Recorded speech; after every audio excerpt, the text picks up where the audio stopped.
প্রিয় দর্শক, আজকের এই বিশেষ প্রতিবেদনে আপনাদের সকলকেই স্বাগত। আজকের এই বিশেষ ভিডিওতে আমরা আলোচনা করতে চলেছি আমাদের পার্শ্ববর্তী রাজ্য বিহার 2025 বিহার নির্বাচন কোন দিকে এগোচ্ছে আর কে হচ্ছে বিহারের পরবর্তী মুখ্যমন্ত্রী। চলুন আজকের এই ছোট প্রতিবেদন থেকে আমরা সেই বিষয়ে জানার চেষ্টা করি।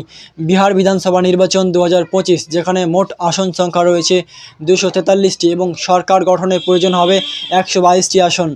এবারের মূলত লড়াই হচ্ছে দুটি প্রধান দলের মধ্যে, বিজেপি নেতৃত্বাধীন এনডিএ এবং অপরদিকে হচ্ছে আরজেডির নেতৃত্বাধীন যে মহাগঠবন্ধন সেট তার মধ্যে।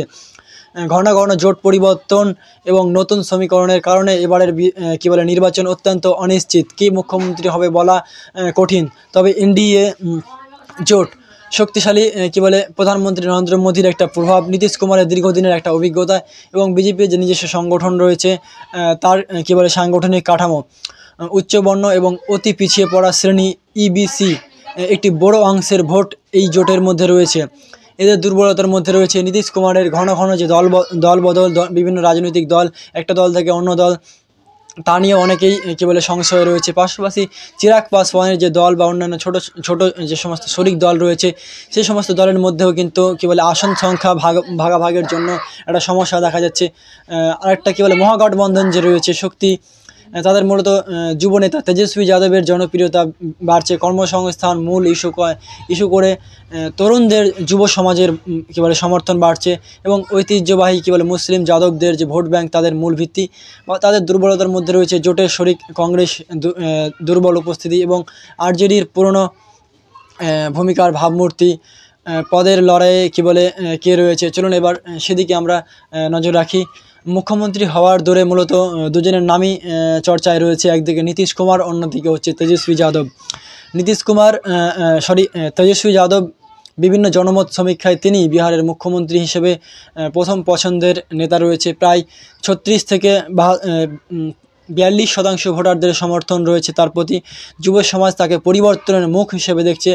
অন্যদিকে নীতিশ কুমার এতদিনের যে তার যে শাসন, ঘন ঘন জোট পরিবর্তন কারণে তার জনপ্রিয়তা অনেকটাই কমেছে, তা অস্বীকার করার কোনো জায়গা নেই। তিনি জনমত সমীক্ষায় 3য় স্থানে নেমে এসেছেন। তার মূল লক্ষ্য হলো নিজের জাতিকেন্দ্রিক যে ভোট এবং মহিলাদের সমর্থন ধরে রাখা। অন্যান্য সম্ভাবনা রয়েছে, ভোট যদি ঝুলন্ত হয় সেক্ষেত্রে বিজেপি জোটের মধ্যেই কোনো নতুন মুখ্যমন্ত্রী মুখ হতে পারে। পাশাপাশি সেখানে এমআইএম লড়াই করছে, জনসুরাজ লড়াই করছে। জনসুরাজ যে সরাসরি ভোটে না লড়লেও প্রশান্ত কিশোর নিজে না লড়লেও তার সমর্থন রয়েছে, তিনি প্রার্থী দাঁড় করিয়েছেন।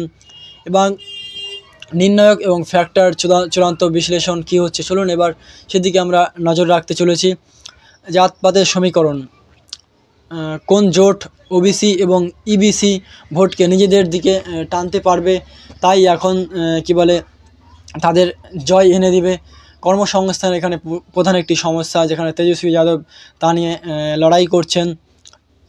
পাশাপাশি দীর্ঘদিনের ক্ষমতায় থাকা এনডিএর বিরুদ্ধে যদি শক্তিশালী ক্ষোভ থাকে তবে মহাগঠবন্ধন তার অনেকটাই সুবিধা পাবে। সব মিলিয়ে বিহার বিধানসভা নির্বাচন 2025 একটি হাড্ডাহাড্ডি লড়াইয়ের দিকে এগিয়ে যাচ্ছে আমরা যেমনটা দেখতে পাচ্ছি। যদিও তেজস্বী যাদব মুখ্যমন্ত্রী হিসেবে জনগণের একটা পছন্দ রয়েছে, সরকার গঠনের জোটেরও সমীকরণ চূড়ান্ত রায় বলে দিবে। এবং এই বিহার নির্বাচনে সীমাঞ্চল যে অঞ্চল রয়েছে, কাঠিয়ার আরারিয়া, এই সমস্ত এলাকায় ভোট ব্যাঙ্কও অনেকটাই প্রভাবিত করতে চলেছে বিহার বিধানসভা নির্বাচনে। এখন দেখার বিষয় শেষ হাসি কে হাসে এবং বিহারের এই সিংহাসনে কে আরোহণ করে, সেদিকে আমাদের অবশ্যই নজর থাকবে। আপনারা তখন দেখছিলেন নিউজ 7 বাংলা, আপনাদের সঙ্গে ছিলাম আমি মোহাম্মদ জাকারিয়া।